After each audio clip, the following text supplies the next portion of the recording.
shootings in Aurora, Colorado, and Newtown, Connecticut, the public has become increasingly concerned over video games glorifying violence. Such games have been experimentally proven to increase aggressive behavior and decrease pro-social behavior, like cooperation and empathy. A rating system for games exists, but it is ineffectual as many ignore its restrictions. However, if retailers voluntarily adopt a ban on games glorifying violence, they will dramatically reduce the aggressive and antisocial behavior these games induce. What proof exists that violent games cause violent behavior? According to Craig Anderson and the American Psychological Association, there is a direct link between violent games and increased levels of aggression. Studies link violent games and aggressive behavior, such as delinquency and fighting at school. Researchers at Iowa State found violent games increase short-term aggression, while a study at Brock University found violent games increase aggressive behavior in school children, according to a New York Times article written just 2 days ago. Perhaps most convincingly, a recent study at Ohio State University proves violent behavior can accumulate over time, according to a Seattle Times article published February 5th. The same study noted violent games lead to antisocial behavior, such as a decrease in empathy and cooperation. Professor of psychology Brad Bushman, who led the study, concedes it is difficult to link such research to Newtown because it was premeditated, but many violent crimes are not. Linking higher levels of aggression to heat-of-the-moment violence is not difficult at all.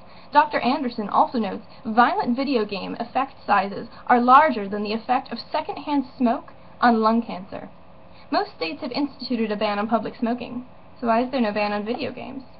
But, you say, a rating system already exists, and retailers are forbidden by law to sell M-rated games to those without a proper ID.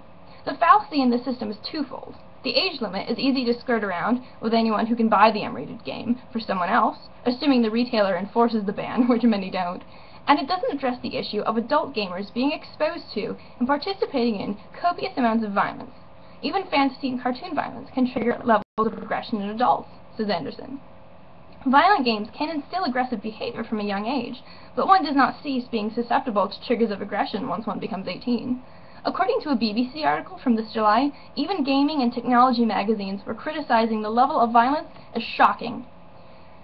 For our purposes, this ban will be limited to games in a first-person setting, where the player participates in excessive, disturbing, and undue amounts of violence.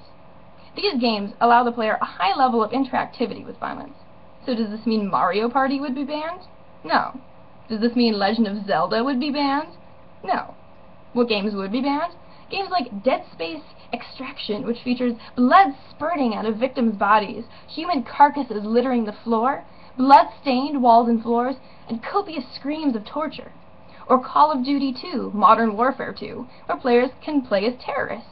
Or Grand Theft Auto, which has been known to feature overt amounts of sex and violence towards women. So, why would any retailer not want to sell these games? Well, for business, it's all about looking good. And if a corporation is seen making a stand against violence, it's more than likely people will shop there in support and actually increase sales. If a company enacts a ban, rather than the government, it's a business decision, not a so-called infringement of civil liberties, and the government spends exactly $0 enforcing this ban. So if violent games lead to higher levels of aggression, then fewer violent games means less violent behavior. Video games offer an unparalleled level of interaction with violence, and the way violence has been portrayed in the media has become more and more graphic. If retailers enact a voluntary ban on overly graphic first-person video games, they stand in solidarity against media violence and its incredibly negative effects.